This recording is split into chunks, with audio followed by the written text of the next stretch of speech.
ദൈവകുഞ്ഞാടേ ആത്മനാഥനെ അങ്ങേ ഞങ്ങൾ ആരാധിക്കുന്നു. കൊല്ലപ്പെട്ടവനെ ജീവനാഥനെ അങ്ങേ ഞങ്ങൾ ആരാധിക്കുന്നു. ദൈവകുഞ്ഞാടേ ആത്മനാഥനെ അങ്ങേ ഞങ്ങൾ ആരാധിക്കുന്നു. കൊല്ലപ്പെട്ടവനെ ജീവനാഥനെ അങ്ങേ ഞങ്ങൾ ആരാധിക്കുന്നു. ഹല്ലേലൂയാ ഹല്ലേലൂയാ ഹല്ലേലൂയാ ആമേൻ. ഹല്ലേലൂയാ ഹല്ലേലൂയാ ഹല്ലേലൂയാ ആമേൻ. ആരാധിക്കുന്നു ഞങ്ങൾ ആരാധിക്കുന്നു, ഈശോയെ ആരാധിക്കുന്നു. ആരാധിക്കുന്നു ഞങ്ങൾ ആരാധിക്കുന്നു, ഈശോയെ ആരാധിക്കുന്നു.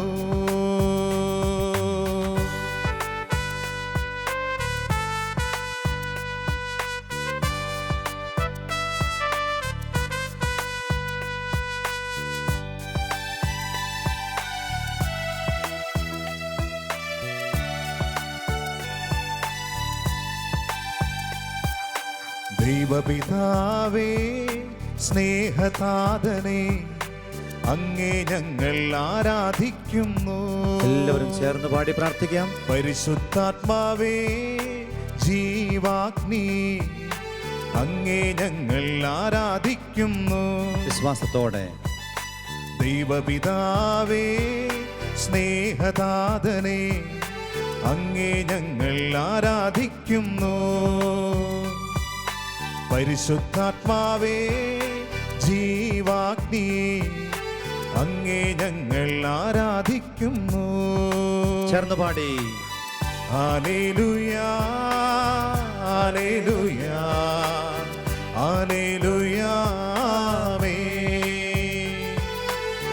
ഹല്ലേലൂയാ ഹല്ലേലൂയാ ഹല്ലേലൂയാ ആമേൻ. മാലാഖമാരോട് സ്വർഗ്ഗവാസികളോടും ചേർന്ന് ഹല്ലേലൂയാ എല്ലാവരും ചേർന്ന് ഹല്ലേലൂയാ ഹല്ലേലൂയാ ആമേൻ. ജീവിതം സമർപ്പിച്ചുകൊണ്ട് പ്രാർത്ഥനയോടെ ഹല്ലേലൂയാ ഹല്ലേലൂയാ ഹല്ലേലൂയാ ആമേൻ. ജീവനയോഗങ്ങളെ ചേർത്ത് വെച്ചുകൊണ്ട് ഹല്ലേലൂയാ ഹല്ലേലൂയാ ഹല്ലേലൂയാ ആമേൻ. കരങ്ങളെ ഈശോയിലേക്ക് നീട്ടിപ്പിടിച്ചുകൊണ്ട് ആരാധിക്കുന്നു എല്ലാവരും ചേർന്ന് ഞങ്ങൾ ആരാധിക്കുന്നു, ഈശോയെ ആരാധിക്കുന്നു. ചേർന്ന് പാടാം. ആരാധിക്കുന്നു ഞങ്ങൾ ആരാധിക്കുന്നു, ഈശോയെ ആരാധിക്കുന്നു.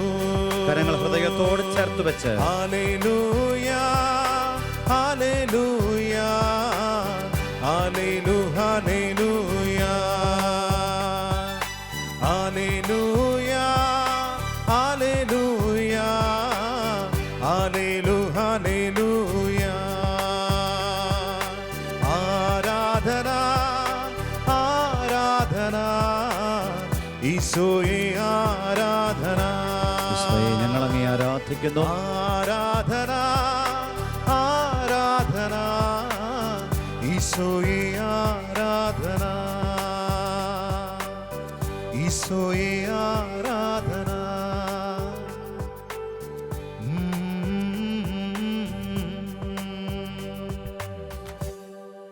145 സങ്കീർത്തനം 18 തിരുലിഖിതം നമ്മോടിങ്ങനെ ഓർമ്മപ്പെടുത്തും.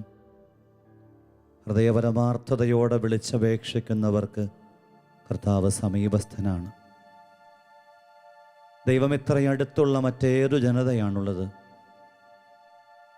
പുതുവർഷത്തോളം ഞങ്ങളെ കരുതലോടെ വഴി നടത്തി ഈ പ്രഭാതത്തിൻ്റെ അനുഗ്രഹീത മണിക്കൂറിലേക്ക് കൂട്ടിക്കൊണ്ടുവന്ന് സമീപത്തായിരിക്കുന്ന പരിശുദ്ധ പരമാ ദിവ്യ കാരുണ്യത്തിന് നേരവും ആരാധനയും സ്തുതിയും പുകഴ്ചയും ഉണ്ടായിരിക്കട്ടെ.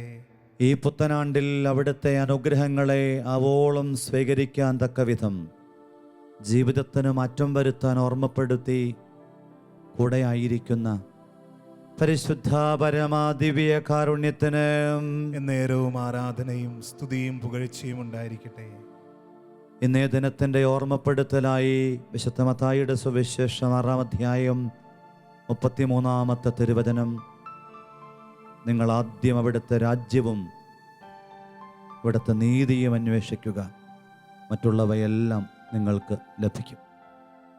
തമ്പുരാനെ, ഈ 2021 അവിടുത്തെ രാജ്യം അന്വേഷിക്കാൻ, നീതിയെ പുൽകാൻ, അങ്ങനെ ഞങ്ങളുടെ ജീവിതം ഒരനുഗ്രഹത്തിൻ്റെ അനന്തപ്രവാഹമായി രൂപാന്തരപ്പെടാൻ അഭിഷേകം തരണേ എന്ന് പ്രാർത്ഥിച്ചുകൊണ്ട് പരിശുദ്ധ പരമ ദിവ്യ കാരുണ്യത്തിന് നേരവും ആരാധനയും സ്തുതിയും പുകഴ്ചയും ഉണ്ടായിരിക്കട്ടെ. ഇരുകരങ്ങളും ഒന്ന് തുറന്നു പിടിച്ച് ദിവ്യകാരുണ്യത്തിലെ ഈശോയുടെ സാന്നിധ്യത്തെ തുറന്നൊന്ന് കണ്ട് ഈ ദിനത്തിന് ആവശ്യമുള്ള അനുഗ്രഹങ്ങളൊക്കെ ഈശോയോട് ചോദിക്കാം.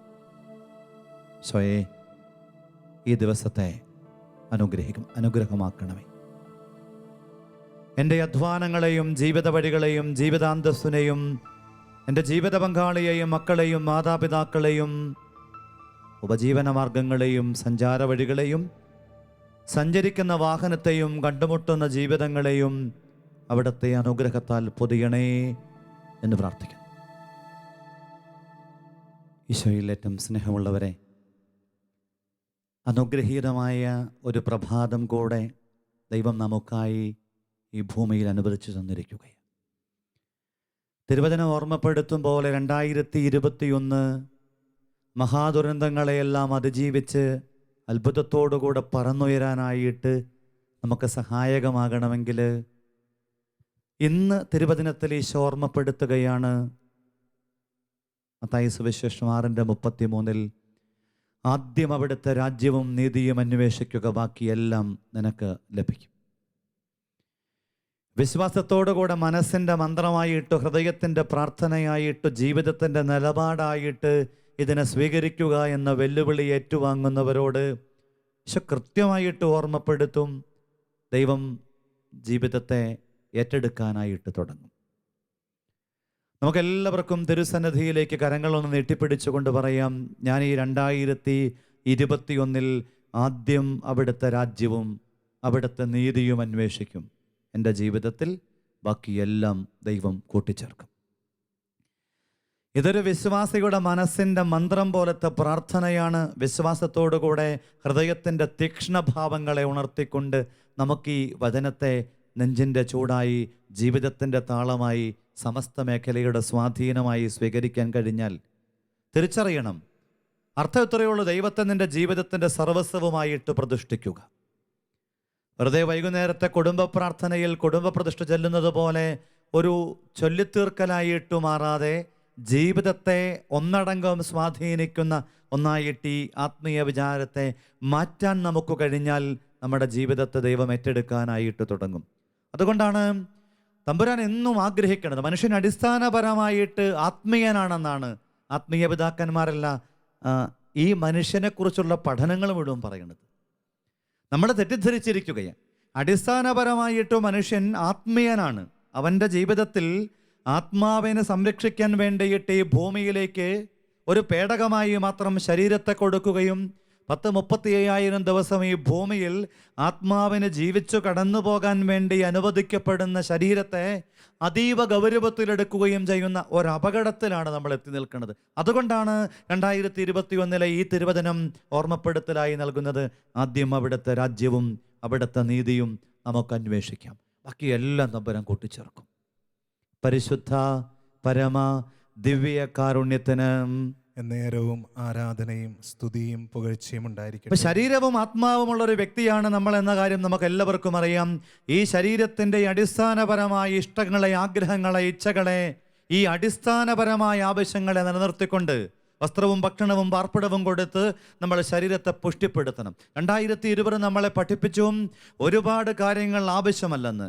ഒരുപാട് കാര്യങ്ങൾ ജീവിതത്തിൽ ഗുണപ്പെടില്ല എന്ന്, വലിയ ആഘോഷങ്ങളില്ലാതെയും ജീവിക്കാമെന്ന് അകത്തിരിക്കുക എന്നത് അസ്വസ്ഥമായിരുന്ന പുരുഷന്റെ അടിസ്ഥാന ഭാവമായി മാറിയ പുറം ലോകത്തിൻ്റെ പ്രവൃത്തികളൊക്കെ വേണ്ടാന്ന് വെച്ചിട്ട് അകത്തിരിക്കാനായിട്ട് തീരുമാനമെടുത്തു. നമ്മൾ ഉണ്ടാക്കിയെടുത്ത ഒരുപാട് നൂലാമാലകളും നിബന്ധനകളും ആചാരങ്ങളും ആഘോഷങ്ങളുമൊക്കെ വേണ്ട എന്ന് വെക്കാനായിട്ട് 2020 നമ്മളെ നിർബന്ധിച്ചു. അവിടുന്ന് നമ്മളൊരു ചുവടുമാറ്റം നടത്തുമ്പം ഓരോരുത്തരും ഹൃദയത്തിൽ ചോദിക്കണം, എൻ്റെ തമ്പുരാന് എൻ്റെ ജീവിതത്തിൽ എവിടെയാണ് സ്ഥാനം? ഉൽപ്പത്തിയുടെ പുസ്തകത്തിൻ്റെ 3-ാം അധ്യായത്തിൻ്റെ 9-ാമത്തെ തിരുവചനത്തിൽ കൃത്യമായും നമ്മളിത് വായിക്കുന്നുണ്ട്. ആദിമാതാപിതാക്കളോടൊപ്പം ഒരുപാട് കരുതലോടെ സ്നേഹത്തോടെ ഒപ്പമായിരുന്ന ദൈവം അവരെ കാണാതായപ്പം കൃത്യമായിട്ട് നമ്മൾ തിരിച്ചറിയാണ്. ഈ ദൈവം പറുദീസായിൽ കടന്നു വന്ന് അവരെ നേരിൽ കണ്ടുകൊണ്ട് ചോദിക്കുകയാണ്, ഉൽപ്പത്തി 3:9, ആദം നീ എവിടെയാണ്? 2021 ദൈവം എന്നോടും നിങ്ങളോടും ഇതേ ചോദ്യം ആവർത്തിക്കുകയാണ്. എവിടെയാണോ എന്ന ചോദ്യത്തിൻ്റെ ആത്മീയത അത് മറ്റൊന്നുമല്ല, ദൈവത്തോടുള്ള എൻ്റെ ബന്ധത്തിലും നിലപാടിലും ഞാനിപ്പോൾ എവിടെ എത്തി നിൽക്കുന്നു? എൻ്റെ തമ്പുരാൻ എൻ്റെ ജീവിതത്തിൽ 1-ാം സ്ഥാനം കൊടുക്കുന്നുണ്ടോ? ദൈവമാണോ എൻ്റെ സർവസ്വവും? ദൈവത്തിന് എൻ്റെ ജീവിതത്തിൽ, എൻ്റെ ബന്ധങ്ങളിൽ, എന്നോട് ബന്ധപ്പെട്ട ഇടങ്ങളിൽ ഒരു സ്വാധീന ശക്തിയായി നിലകൊള്ളാൻ കഴിയുന്ന വിധം എൻ്റെ വാക്കും എൻ്റെ ചിന്തയും എൻ്റെ പ്രവൃത്തിയും എൻ്റെ മനോഭാവങ്ങളും രൂപാന്തരപ്പെട്ടിട്ടുണ്ടോ എന്നാണ് തമ്പുരാൻ്റെ ചോദ്യം. അതുകൊണ്ട് ഈ 2021 ഹൃദയത്തിൽ നമുക്ക് തീരുമാനമെടുക്കാം. എനിക്കെൻ്റെ തമ്പുരാൻ്റെ രാജ്യത്തിന് വേണ്ടി, തമ്പുരാൻ്റെ നീതിക്ക് വേണ്ടി, തമ്പുരാനോട് ചേർന്ന് ജീവിക്കാനായിട്ടുള്ള കൃപയും അഭിഷേകവും നിഷ്ഠയായിട്ടും വേണം. Praise the Lord. ഹല്ലേലൂയ. യേശുവേ നന്ദി, യേശുവേ സ്തുതി, യേശുവേ ആരാധന. അപ്പം അടിസ്ഥാനപരമായിട്ട് ആത്മീയനായ മനുഷ്യൻ ഈ ഭൂമിയിൽ അവൻ്റെ വ്യഗ്രതയിൽ ഓട്ടപ്രദക്ഷിണത്തിൽ ദൈവത്തെ സൈഡ് ലൈൻ ചെയ്തപ്പം ഒരുപക്ഷെ 2020 നമ്മളൊക്കെ അറിഞ്ഞുമറിയാതെയും ഒരുപാട് പേര് സമ്പൂർണ്ണ ബൈബിള് വായിച്ചു പൂർത്തിയാക്കി, ഒരുപാട് കുടുംബങ്ങൾ ബൈബിള് മുഴുവനായിട്ടും എഴുതി, ഒത്തിരി പേര് ആത്മീയതയിൽ വളരാനായിട്ടിടവന്നു. വേറെ കുറേ പേര് പഴയതുപടി ജീവിക്കുന്നുണ്ടാവും. എങ്കിലും ഈ ക്രിയാത്മകമായ നന്മയെ നെഞ്ചിലേറ്റു വാങ്ങിക്കൊണ്ട് നമുക്ക് ഈ ആത്മീയ യാത്രയിൽ എങ്ങനെ ദൈവരാജ്യത്തെ എൻ്റെ കുടുംബത്തിൻ്റെ ജീവിതത്തിൻ്റെ ഭാഗമാക്കാം എന്നതിന് 5 ഓർമ്മപ്പെടുത്തലുകൾ ഹൃദയത്തിൽ കുറിച്ചു വയ്ക്കാം. ദൈവത്തെ നമ്മുടെ കുടുംബത്തിൻ്റെ നാഥനും കർത്താവും രക്ഷകനും പരിപാലകനുമായി നമ്മൾ പ്രതിഷ്ഠിക്കണം. പണ്ടൊക്കെ വീടിൻ്റെ പടിവാതിൽ മനോഹരമായിട്ട് എഴുതി വെച്ചിരുന്ന ഒരു സ്റ്റിക്കർ ഉണ്ടായിരുന്നു, ക്രിസ്തു ഈ കുടുംബത്തിൻ്റെ നാഥൻ. ക്രിസ്തു ഈ കുടുംബത്തിൻ്റെ നാഥൻ. ക്രിസ്തുവിനെ നമ്മുടെ കുടുംബത്തിൻ്റെ നാഥനും കർത്താവും രക്ഷകനും പരിപാലകനുമായി പ്രതിഷ്ഠിച്ചുകൊണ്ട് ഈ 2021 ജീവിക്കാൻ നീ ആഗ്രഹിക്കുന്നുണ്ടെങ്കിൽ ഈ 5 കാര്യങ്ങൾ ജീവിതത്തിലുണ്ടെന്ന് ഉറപ്പുവരുത്തണം. 1-ാമത്തെ കാര്യം, അടിസ്ഥാനപരമായ ഒരു ആത്മീയത, പ്രാർത്ഥന നിന്റെ ജീവിതത്തിൽ ഉണ്ടാവണം. ആദ്യം അവിടുത്തെ രാജ്യവും നീതിയും അന്വേഷിക്കാൻ തക്കവിധം, അങ്ങനെ അനുഗ്രഹങ്ങളെ ആവാഹിച്ചെടുക്കാൻ തക്കവിധം ജീവിതത്തിന് മാറ്റമുണ്ടാകണമെങ്കിൽ, ജീവിതം അത്തരമൊരു നിലപാടിൻ്റെ ഭാഗമാകണമെങ്കിൽ കൃത്യമായും ഓർമ്മിക്കണം, ആത്മീയത, അടിസ്ഥാനപരമായ പ്രാർത്ഥന നിന്റെ ജീവിതത്തിൽ ഉണ്ടാവണം. അടിസ്ഥാനപരമായ പ്രാർത്ഥന, വിശുദ്ധ കുർബാന, ജപമാല, വചനവായന. ആത്മാവിനാവശ്യമുള്ള അടിസ്ഥാനപരമായ ആവശ്യമായി ഈ വിശുദ്ധ കുർബാനയെയും ജപമാലയെയും വചനവായനയെയും എന്നും നിന്റെ ജീവിതത്തിൽ ഇടമുറിയാതെ ഇടപെടാതെ ജീവിതത്തിൻ്റെ ഭാഗമാക്കാൻ സാധ്യമാകുന്നുണ്ടെങ്കിൽ കൃത്യമായി ഓർമ്മിക്കണം, നമ്മുടെ ജീവിതം ഈ ദൈവരാജ്യത്തിൻ്റെ ദൈവിക സംവിധാനത്തിൻ്റെ ഏറ്റവും അനുയോജ്യമായ ഒന്നായിട്ട് രൂപാന്തരപ്പെടും. അതുകൊണ്ടാണ് പ്രാർത്ഥനയെക്കുറിച്ച് തെസ്സലോനിക്കക്കാർക്ക് എഴുതിയ ലേഖനത്തിൽ പൗലോസ് ശ്ലീഹ 1-ാം ലേഖനം 5:17 പറയും, ഇടപെടാതെ പ്രാർത്ഥിക്കുവിൻ. എന്ന് വെച്ചാൽ ഹൃദയത്തിൽ ഒരു ആത്മീയതയുടെ, പ്രാർത്ഥനയുടെ ഒരു ആന്തോളനം ഉണ്ടാകണമെന്നർത്ഥം.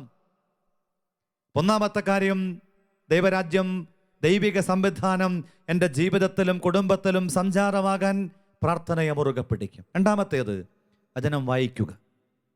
എന്ന് വെച്ചാൽ ഈ അടിസ്ഥാനപരമായ ആത്മീയതയിലുള്ള വചനം വായനയെ കൂടാതെ എൻ്റെ വ്യക്തിജീവിതത്തിൻ്റെ ഉണർവിന് കാരണമാകുന്ന വചനബദ്ധമായ ഒരു ആത്മീയത, വെളിപാട് പുസ്തകത്തിൻ്റെ 1:3 പറയും, ഈ വിശുദ്ധമായ തിരുവചനത്തിൽ പറയുന്നവ കേൾക്കുകയും ഇത് വായിക്കുകയും അത് ജീവിക്കുകയും ചെയ്യുന്നവനെ അനുഗ്രഹീതൻ എന്ന് വിളിക്കും. വെളിപാട് 1:3. അനുഗ്രഹത്തിൻ്റെ കണക്ക് പുസ്തകത്തിൽ നമ്മുടെ പേരുകൾ എഴുതി ചേർക്കപ്പെടാൻ ഈ വചനത്തോടുള്ള ആഭിമുഖ്യത്തിൻ്റെ നിലപാട് ജീവിതത്തിലുണ്ടാകണം. അതാണ് ദൈവരാജ്യത്തിൻ്റെ സംസ്ഥാപനത്തിന് നമുക്കുണ്ടായിരിക്കേണ്ട രണ്ടാമത്തെ മനോഭാവം. Praise the Lord. ഹല്ലേലൂയ. യേശുവേ നന്ദി, യേശുവേ സ്തുതി. മൂന്നാമത്തെ കാര്യം, മാനസാന്തരപ്പെടുക. ഒരു വർഷം ദൈവം എൻ്റെ ജീവിതത്തിൻ്റെ ചുവടുകൾ വെച്ച് വളമിട്ട് 2020 എനിക്ക് തന്നു. ഞാൻ എന്തു ചെയ്തു? മാനസാന്തരത്തിന് യോജിച്ച ഫലങ്ങൾ പുറപ്പെടുവിക്കാനായിട്ട് ലൂക്കാസ് സുവിശേഷം 3-ാം അധ്യായം 8-ാമത്തെ തിരുവചനത്തിൽ സ്നാപകന്റെ ഓർമ്മപ്പെടുത്തൽ, മാനസാന്തരത്തിന് യോജിച്ച ഫലങ്ങൾ പുറപ്പെടുവിക്കണം. ഓരോ വ്യക്തിയും ജീവിതത്തിനിണങ്ങുന്ന, ജീവിതാന്തസ്സിനിണങ്ങുന്ന ഫലങ്ങൾ പുറപ്പെടുവിക്കാൻ തീരുമാനമെടുത്തുകൊണ്ട് വേണം 2021 ഹൃദയപൂർവ്വം സ്വീകരിക്കാൻ, വരവേൽക്കാൻ. അതുകൊണ്ട് മാനസാന്തരപ്പെടണം. മരുഭൂമിയിൽ വിളിച്ചു പറയപ്പെട്ടതും ക്രിസ്തു ഓർമ്മപ്പെടുത്തിയതും ഇതേ കാര്യമാണ്. മത്തായി സുവിശേഷം 3:2 ഓർമ്മപ്പെടുത്തുകയാണ്, മാനസാന്തരപ്പെടുവിൻ, സ്വർഗരാജ്യം സമീപിച്ചിരിക്കണു. 2021 നമുക്ക് തെല്ലൊന്നു മാറ്റി ഈ വചനത്തെ പറയാൻ പറ്റും. മാനസാന്തരപ്പെടുവിൻ, 2021 സമീപിച്ചിരിക്കണം. ഒരു കൊല്ലം നിന്റെ ജീവിതത്തിൻ്റെ കലണ്ടറിനകത്ത് ദൈവം വെട്ടിയിട്ടു. ഒരുപക്ഷെ ഓർമ്മിച്ചെടുക്കാൻ കഴിയുന്ന നനുനനത്ത് നല്ല ഓർമ്മകളൊന്നുമില്ലാത്ത ഒരു വർഷം കടന്നുപോയിട്ട് ഇന്ന് ഈ 2021 തമ്പുരാൻ പറയാണ്, മാനസാന്തരത്തിന് യോജിച്ച ഫലങ്ങൾ പുറപ്പെടുവിക്ക്, മാനസാന്തരപ്പെടുവിൻ. ഇതാ 2021 കൂടുതൽ ഫലം ചൂടാനായിട്ട് നിനക്കായിട്ട് ദൈവം തന്നിരിക്കണു. നാലാമത്തെ കാര്യം, നന്ദിയുടെ ഒരു ജീവിതം ഉണ്ടാവണം. എന്തുമാത്രം അനുഗ്രഹങ്ങളാണ് നമ്മൾ നമ്മുടെ ജീവിതത്തിൽ ഈ കാലഘട്ടത്തിൽ ഏറ്റുവാങ്ങിയത്. ഈ കോവിഡിൻ്റെ കാലത്തോട് ബന്ധപ്പെടുത്തി ഒരുപാട് പേര്, പ്രത്യേകിച്ചും ആത്മീയ മേഖലയിലുള്ളവരും ഭൗതിക മേഖലയിലുള്ളവർ പോലും ആവർത്തിച്ചു പറഞ്ഞ ഒരേ ഒരു കാര്യം, 2020 ജീവിച്ചിരിക്കുക എന്നതാണ് ഏറ്റവും വലിയ അനുഗ്രഹം. നമ്മൾ ആ ഭാഗ്യം കിട്ടിയവർ. അപ്പം നന്ദിയോടുകൂടിയിട്ട് ജീവിതത്തിൽ വ്യാപരിക്കാനായിട്ട് 136-ാം സങ്കീർത്തനം 1-ാമത്തെ തിരുവചനം ഓർമ്മപ്പെടുത്തും, കർത്താവിന് നന്ദി പറയുവൻ, അവിടുന്ന് നല്ലവനാണ്, അവിടുത്തെ കാരുണ്യം അനന്തമാണ്. മനുഷ്യൻ്റെ ബുദ്ധിയോ ആലോചനകളോ കഴിവുകളോ ഒന്നുമല്ല, ദൈവത്തിൻ്റെ അനന്തമായ കാരുണ്യം ഒന്നുകൊണ്ട് മാത്രം. വിശുദ്ധ ഫൗസ്റ്റീന പറയും, ഈ ലോകം ഇന്ന് നിലനിൽക്കുന്നുണ്ടെങ്കിൽ അതിൻ്റെ പുറകിലെ കാരണം മനുഷ്യൻ്റെ ബുദ്ധിയോ കണക്കുകൂട്ടലുകളോ അവൻ്റെ സാമർഥ്യമോ അവൻ്റെ സാങ്കേതിക സംവിധാനത്തിൻ്റെ മികവോ ഒന്നുമല്ല, ദൈവത്തിൻ്റെ കാരുണ്യമാണ്. ഇതിങ്ങനെ ചങ്കിൽ ജീവിതത്തിൻ്റെ തുടിപ്പായിട്ട് മാറ്റണം.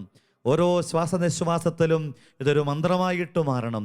ഓരോ ചുവടിലും ഇതൊരു പ്രാർത്ഥനയായിട്ട് തീരണം.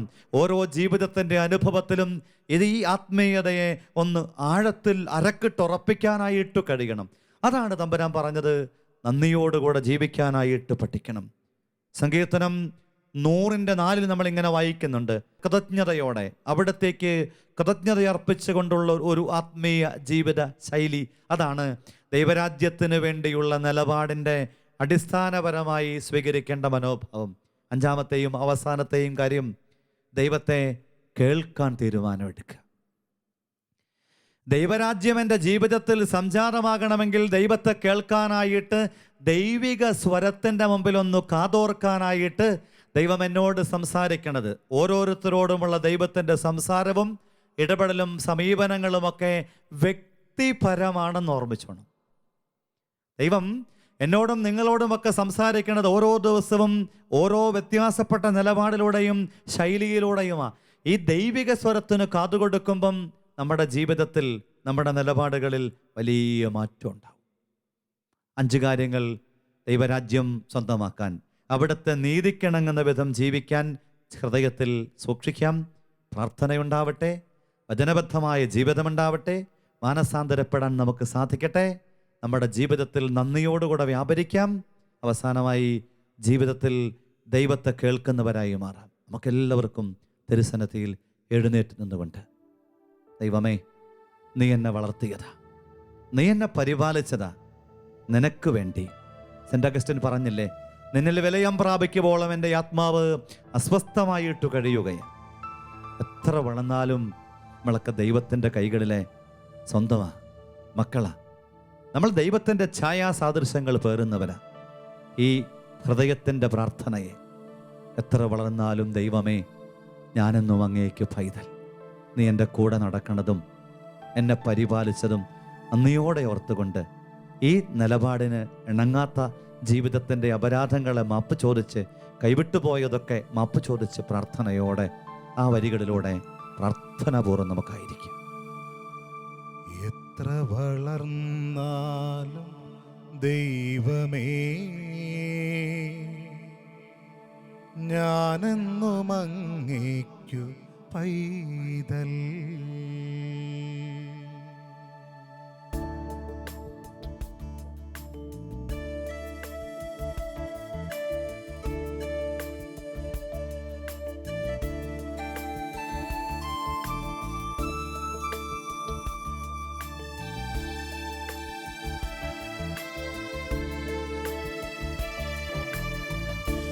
എത്ര വളർന്നാലും ദൈവമേ,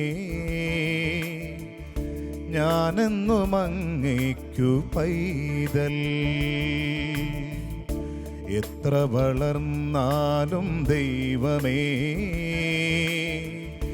ഞാനെന്നും അങ്ങേക്കു പൈതൽ. കൂടെ നടക്കുന്നു പകലിൽ,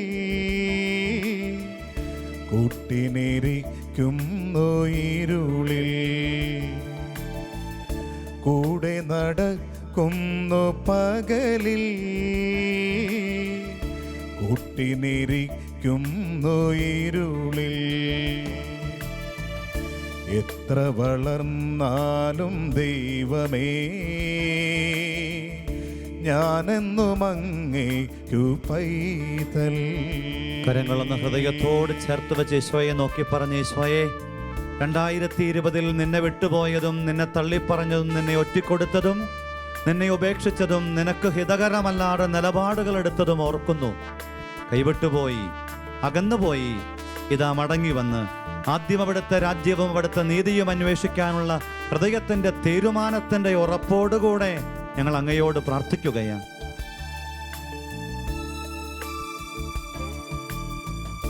കൈവിട്ടു ഞാൻ പാതി വഴിയിൽ,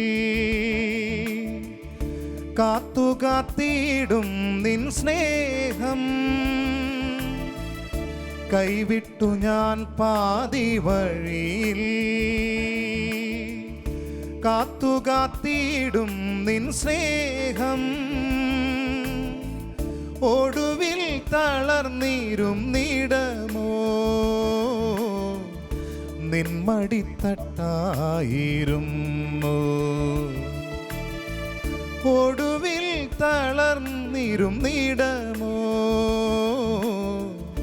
നിൻമടിത്തട്ടായിരുന്നു. എല്ലാവരും ചേർന്ന് എത്ര വളർന്നാലും ദൈവമേ, ഞാനെന്നും അങ്ങേക്കു പൈതൽ. എത്ര വളർന്നാലും ദൈവമേ, ഞാനെന്നും അങ്ങേക്കു പൈതൽ. നമുക്കവിടുത്തെ ആശീർവാദം സ്വീകരിക്കാനായി മുട്ടുകുത്തി നിൽക്കുകയോ എഴുന്നേറ്റ് നിൽക്കുകയോ ചെയ്യാം. ഈശോയെ, ഞങ്ങളുടെ ജീവിതത്തെ അനുഗ്രഹിച്ച് ഈ നിമിഷങ്ങളിൽ ആശീർവദിക്കണമേ. ഹൃദയപൂർവ്വം പ്രാർത്ഥനയോടുകൂടെ, ആഗ്രഹത്തോടുകൂടെ. പരിശുദ്ധ ശരീരത്താലും വിലയേറിയ രക്തത്താലും പാപത്തിൻ കറകളിൽ നിന്നും മർത്യനു നീ മോചനമേകി.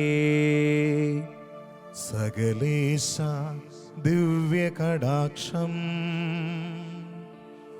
തൂഗണമേ വത്സലസുതരിൽ. നിർമ്മലരായി ജീവിച്ചിടുവാൻ ചിന്തണമേ ദിവ്യവരങ്ങൾ.